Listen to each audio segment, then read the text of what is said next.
Bonjour, bienvenue. Mon nom est Nestor Peña, je suis le coordinateur du laboratoire digital du Musée de la Mémoire de la Colombie. Donc aujourd'hui, la présentation va consister à vous présenter un peu le travail du laboratoire et on veut exposer la pertinence et la nécessité de l'existence d'une équipe comme celle-ci au sein d'un musée, un musée de la mémoire, spécialement de la mémoire de la Colombie. Donc, pour commencer, je vais vous présenter grosso modo les différents travaux qu'on fait à l'intérieur de l'équipe. L'équipe est conformée par 4 personnes. Moi, je suis le coordinateur et le développeur des logiciels, des différents logiciels, différents produits web qu'on travaille. Et il y a un designer, il y a une personne qui se charge de la recherche pour notre collection digitale dont je vais parler tout à l'heure. Et il y a une enregistreuse qui se charge de enregistrer, de cataloguer tous les contenus la collection digitale. Donc, le laboratoire travaille un peu. Le musée de la mémoire de la Colombie est divisé en 3 dimensions. Il aborde 3 dimensions. Une dimension virtuelle, une dimension territoriale, une dimension physique. Le musée n'est pas encore construit. C'est la dimension physique. Il n'existe pas encore. La construction a commencé cette année et on espère qu'elle sera finie vers le 2022. Donc pour l'instant, l'équipe curatoriale, l'équipe d'exposition fait des expositions itinérantes à différents lieux autour du pays. Et le travail du laboratoire, c'est un peu d'aborder cette dimension virtuelle. Pourquoi? Parce il est très important de remarquer qu'en Colombie, Colombie a une situation un peu particulière parce que le musée de la mémoire parle d'un conflit qui n'est pas encore terminé, n'est pas encore fini. Mais surtout, c'est un musée qui sera éventuellement seulement physiquement à Bogota, la capitale. Et puis le conflit, c'est quelque chose qui est général sur tout le territoire national. Donc, il est important que le musée ait aussi une présence territoriale avec ce qu'on appelle différents lieux de mémoire autour du pays.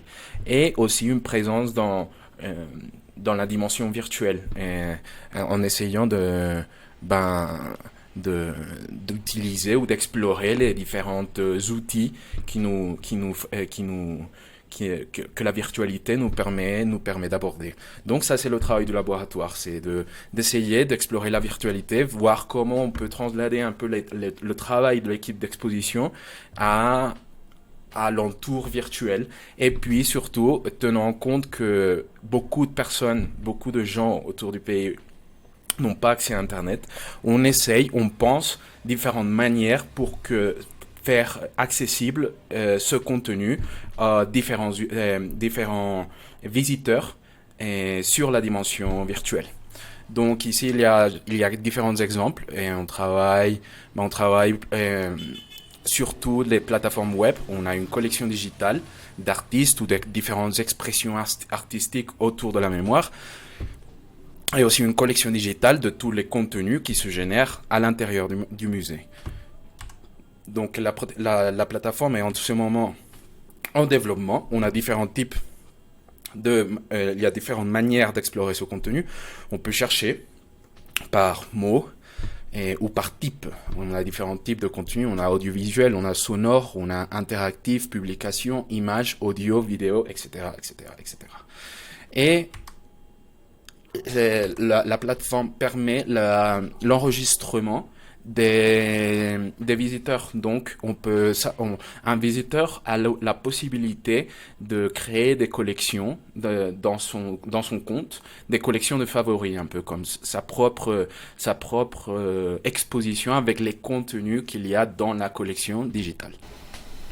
Donc, cette collection digitale du Musée de la Mémoire naît du besoin de la société colombienne de se souvenir et de se transformer pour vivre autrement son histoire.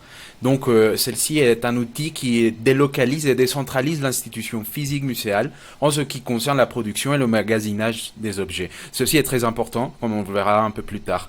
Et c'est donc la collection a donc une nature accessible et dynamique qui permet de répertorier différents lieux de mémoire, des événements commémoratifs, des expositions et des expressions artistiques et culturelles. Et de la même manière, celle-ci comporte tout le matériel et, à usage gratuit fourni par les différents producteurs externes. Ça peut être des visiteurs ou de la communauté digitale, et faisant de la consolidation de la collection une expérience collaborative. Et ce mot est très important pour la philosophie du laboratoire. Et donc, lorsque le musée verra le jour en 2022, cette collection disposera d'un espace physique pour faciliter l'accès du public. En préservant ses caractéristiques digitales, ce sera un espace pour combler la distance qui sépare les visiteurs des questions sur les droits de l'homme et de la mémoire historique. De même, ce sera un lieu d'exposition, de consultation ouverte et d'activités pédagogiques des contenus à travers les langages artistiques, plastiques et visuels.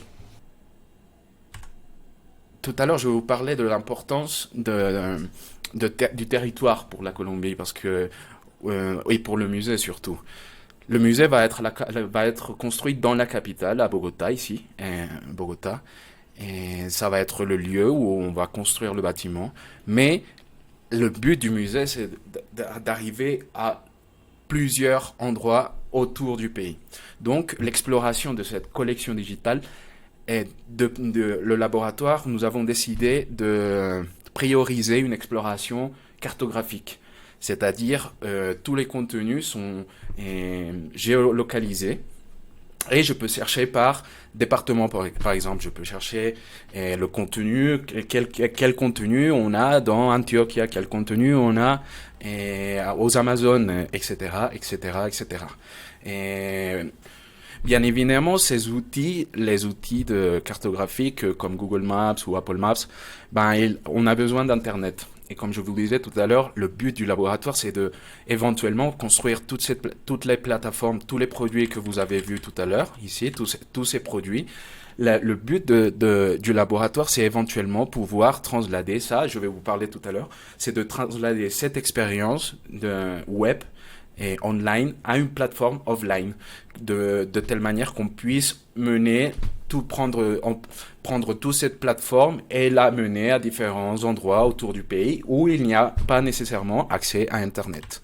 Donc, en utilisant les services, les différentes bases de données libres qu'il existe de différents instituts géographiques en Colombie, on peut fabriquer notre propre carte. Et ceci est très pratique pour pouvoir convertir un peu la cartographie ou l'exploration cartographique du pays en une pièce qui peut faire partie d'une muséographie. Dans ce cas, on voit tous ces travaux de tous ces produits virtuels, on les voit comme une muséographie virtuelle. Donc ici, il y a un autre exemple. Ceci, c'est une visualisation de données des peuples indigènes autour du pays. Et la carte qu'on a, c'est une carte qui est développée à l'intérieur de l'équipe. Et ceci nous permet éventuellement de pouvoir avoir ce type de produit virtuel dans une plateforme qui n'a pas accès à Internet. Et on va voir, je vais vous montrer ça plus tard. Donc, quelle manière utilise-t-on à l'intérieur du laboratoire pour toucher ou arriver à le maximum nombre de visiteurs, tenant compte qu'il y a beaucoup de personnes en Colombie qui n'ont pas accès à Internet. Donc, une des manières qu'on est en train d'explorer, c'est on a monté une radio online. Évidemment, c'est une radio qui a besoin d'Internet, mais on est en train de voir la possibilité de translader ça à d'autres plateformes sociales. Donc maintenant, je vais vous présenter les différents moyens qu'on utilise pour translader cette expérience en ligne à une expérience hors ligne. Donc tous les développements à l'intérieur du laboratoire se font techniquement sur une plateforme qui s'appelle Docker. Et ce Docker nous permet de créer comme des boîtes, des différents containers où on place nos logiciels et qui après peuvent être répliqués très facilement, non seulement dans un serveur, si quelqu'un veut monter un serveur avec une autre plateforme du musée, mais aussi dans d'autres ordinateurs qui pourront être offline. Et la plateforme qu'on utilise dans le laboratoire qu'on est en train de tester, c'est la Raspberry Pi, parce que c'est une plateforme libre. Et tous les développements à l'intérieur du logiciel du laboratoire sont libres aussi. On a un GitHub et on publie là tout notre logiciel. Donc, une des manières d'avoir accès ou de fournir accès à notre collection digitale, c'est à travers ces boîtes de mémoire. Une autre expérimentation qu'on est en train de faire dans le laboratoire, c'est d'essayer d'utiliser WhatsApp. Et WhatsApp, pourquoi WhatsApp? Parce que WhatsApp, c'est la plateforme la plus utilisée à niveau national en Colombie. Et donc, c'est seulement pour le thème de l'accès, c'est très attractif de pouvoir utiliser WhatsApp pour fournir l'information à l'utilisateur. Mais non seulement la fournir, parce que ici on a quelques exemples, on peut monter une exposition et on peut avoir une certaine interaction avec l'utilisateur, on peut lui envoyer des audios, on peut lui envoyer des textes, on peut lui envoyer des documents, on peut lui envoyer des vidéos. Et on peut générer quel que soit un certain dialogue entre le bot et l'utilisateur pour qu'il connaisse un peu plus sur le musée, sur les contenus, sur les expositions, sur différents artistes, etc. Mais un aspect très important aussi, c'est dans l'autre sens, c'est-à-dire de l'utilisateur au musée. L'utilisateur peut nous envoyer aussi des messages, peut nous envoyer des audios, peut nous envoyer des vidéos, peut nous envoyer n'importe quel type de document, et tout ça, on est en train de développer un outil, ou il est déjà développé plutôt, qui nous permet d'avoir un back-end et une base de données, en ce cas c'est Mongo, et qui systématise tous ces messages. Donc il est possible qu'il peut y avoir, au-delà du simple fait de fournir des informations, on peut générer un dialogue entre le musée et le visiteur. Mais non seulement le musée et le visiteur, mais aussi le visiteur et un autre visiteur. Et le musée servant un peu comme un pont. Ce dialogue qui se génère entre les utilisateurs est important pour discuter des idées qui tournent autour de la mémoire historique, qui est un thème vraiment très, très débattu aujourd'hui. Dans la Colombie, il y a différentes formes de voir la mémoire historique ici en Colombie. Et donc, le musée, ou plutôt la plateforme, la dimension virtuelle du musée, veut se proposer comme une plateforme qui permet de générer ces discussions, générer un peu ces dialogues. Et pourquoi? Pour rendre compte un peu des autres points de vue et les rendre visibles et pouvoir les confronter entre eux. Et, et ceci est très important et très intéressant, non seulement pour la consultation de la collection digitale, mais aussi pour lui générer de nouveaux contenus qui, à la fin, seront placés non seulement dans la dimension virtuelle, mais aussi dans la dimension physique. Éventuellement, on pourrait prendre tous ces messages qu'on reçoit des personnes et les placer dans l'exposition physique à l'intérieur du musée, convertir ça un peu dans un outil curatorial.